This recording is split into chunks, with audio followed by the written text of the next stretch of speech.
Hello guys, Microsoft ওয়ার্ডের আরেকটি ভিডিওতে সকলকে স্বাগত। এই ভিডিওতে আমরা একটি ডকুমেন্টের মধ্যে কিভাবে পিকচার ইনসার্ট করা যায় এবং সেই পিকচারটিকে কিভাবে ফরম্যাটিং করা যায় সেই নিয়ে আলোচনা করব। ভিডিওটি পছন্দ হলে অবশ্যই লাইক, শেয়ার এবং সাবস্ক্রাইব করবেন আর কমেন্ট করে অবশ্যই জানাবেন ভিডিওটি কেমন লাগলো।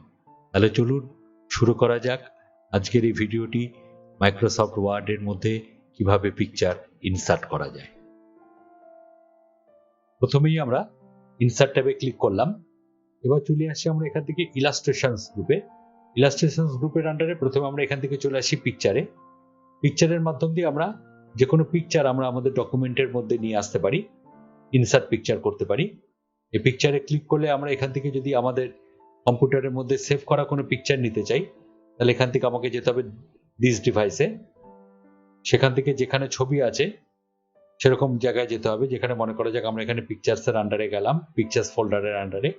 পিকচার্স ফোল্ডারের আন্ডারে গিয়ে আমরা এখান থেকে যে কোনো একটি ছবি নিলাম, তাহলে ছবিটি এখানটি চলে আসলো এবং এই ছবিটিতে ক্লিক করলে চারদিক দিয়ে দেখুন একটু বক্স বক্স দেখা যাচ্ছে। এগুলোতে মাউসটি নিয়ে আসলে একটি দুমাথা অ্যারো দেখাবে, যেটিকে চেপে রেখে আমরা ছবিটিকে ছোট বড় বা সাইজ চেঞ্জ করতে পারি।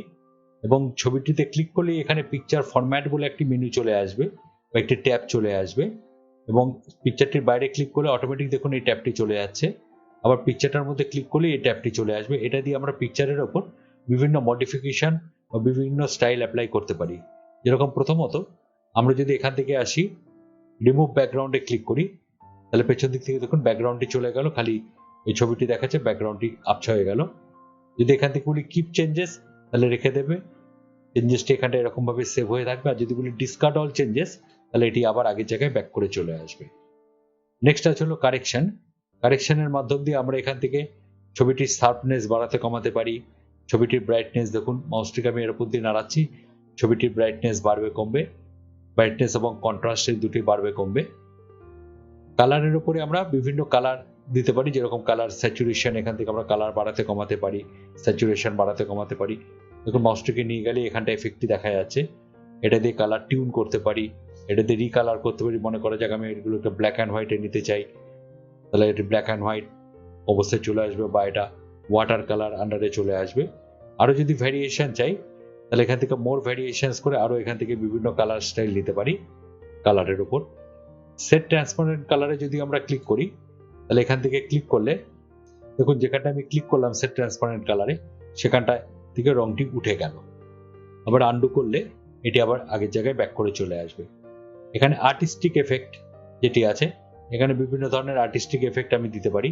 দেখুন এর উপর মাউসটা নিয়ে গেলে ব্ল্যাক অ্যান্ড হোয়াইট এরকম বিভিন্ন স্টাইলে চেঞ্জ হচ্ছে, বিভিন্ন আর্টিস্টিক এফেক্ট আছে। তবে মাইক্রোসফট 2007 যে ভার্সনগুলি ছিল তাতে এই আর্টিস্টিক এফেক্ট বা কালারের এখানে কালার স্যাচুরেশন এই অপশনসগুলি ছিল না। 2007-এর পর এগুলো নতুন সংযোজন করা হয়েছে। ট্রান্সপারেন্সিতে গেলাম, এখান থেকে আমরা পিকচারটাকে ট্রান্সপারেন্ট করতে পারি, বিভিন্ন দেখুন হালকা হালকা হয়ে যাচ্ছে ক্রমশ। যদি আমরা এখানে চেঞ্জ পিকচারে ক্লিক করি, আমার যদি এই ছবিটি পছন্দ না হয়, তাহলে এখান থেকে আবার আমরা এখানে দিস ডিভাইসে ক্লিক করলাম। সেখান থেকে আমরা যদি অন্য একটি ছবি নিতে চাই, মনে করা যাক আমি এই ছবিটি নিতে চাই, নিয়ে যদি আমরা ইনসার্টে ক্লিক করি, তাহলে এটি চেঞ্জ হয়ে এই ছবিটিতে চলে আসবে। রিসেট পিকচার করলে যদি পিকচারটির উপর আমরা কোনো পরিবর্তন করে থাকি, তাহলে পিকচারটি আবার আগের জায়গায় চলে আসবে। যদি রিসেট পিকচার অ্যান্ড সাইজ করি, তাহলে দেখুন পিকচারটির সাইজটা আবার পূর্ববর্তী অবস্থায় চলে আসলো, যেরকম পিকচারটার নর্মাল সাইজ ছিল। আবার আমরা এটাকে চেপে রেখে ছোট বড় যেটা ইচ্ছা করে দিতে পারি, যেরকম ছিল সেই অবস্থায় নিয়ে যেতে পারি। নেক্সট আছে এখানে পিকচার স্টাইলস, এখানে ডিফারেন্ট টাইপের স্টাইলস দিতে পারি। একদম নিচের দিকে যে অ্যারোটি দেখা যাচ্ছে, এটাতে ক্লিক করলে এখানে আরো কিছু স্টাইল দেখা যায়। দেখুন আমি মাউসটাকে এর উপর দিয়ে নিয়ে যাচ্ছি এক একটা স্টাইলের উপর দিয়ে, এবং পিকচারটি ক্রমশ চেঞ্জ হতে থাকছে। নেক্সট এখান থেকে আছে পিকচারের যদি আমরা বর্ডার কালার চেঞ্জ করতে চাই, তাহলে পিকচারের এখানে এসে আমরা যদি বর্ডারের উপর মাউসটিকে নিয়ে গেলে দেখুন বর্ডারের কালারগুলি চেঞ্জ হয়ে যাচ্ছে।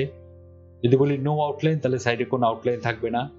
যদি আমরা পিকচারের বর্ডারটাকে মোটা বা কিছু করতে চাই, এখানটায় দেখুন নিয়ে আসলে পিকচারের বর্ডারটি মোটা এবং হয়ে যাচ্ছে, সেরকম ধরনের স্টাইলটি চলে আসে। আরো চাইলে এখানে আমরা মোর লাইনসে ক্লিক করতে পারি। যদি আমরা ডট ডট বা ড্যাশ ড্যাশ করতে চাই পিকচারের বর্ডারটি, তাহলে দেখুন সেরকম ধরনের হয়ে যাচ্ছে। আর যদি নো আউটলাইন চাই, তাহলে কোনো আউটলাইন আসবে না, আর এখান থেকে আমরা আউটলাইনের কালারটিকে চেঞ্জ করতে পারি। নেক্সট আছে হলো পিকচার এফেক্ট। পিকচার এফেক্টে ক্লিক করলে এখানে বিভিন্ন ধরনের এফেক্ট আছে। দেখুন মাউসটির উপর দিয়ে নিয়ে গেলেই এখানে প্রিসেট বলা হয়, এগুলোকে আগে থেকে সেট করা আছে, নিয়ে গেলে চেঞ্জ হয়ে যাচ্ছে। শ্যাডোতে নিয়ে গেলে দেখুন ডিফারেন্ট টাইপসের শ্যাডো পড়ে যাচ্ছে। যদি আমরা রিফ্লেকশনে নিয়ে যাই, দেখুন জলের মধ্যে ছায়া পড়লে যেভাবে রিফ্লেক্ট হয় সেরকম রিফ্লেকশন হচ্ছে। গ্লো করলে এইভাবে জিনিসটি গ্লো হয়ে যাচ্ছে সাইড দিয়ে দেখুন। সফট টাচ করলে সাইডগুলি ক্রমশ হালকা হতে থাকবে। বিভেল হলে এরকম ধরনের স্টাইল চলে আসবে। আর 3D রোটেশন করলে আমি যেদিকে ইচ্ছা রোটেট করতে পারি। যে কোনো আমি একটা যদি এখান থেকে অ্যাপ্লাই করে দিই, এটিকে আবার যদি আগের অবস্থায় নিয়ে আসতে চাই, তাহলে পিকচার এফেক্টে গিয়ে প্রিসেটে গিয়ে আমাকে এখানে বলতে হবে নো প্রিসেট। নেক্সট আসছি আমরা এখানে অল্টারনেট টেক্সট।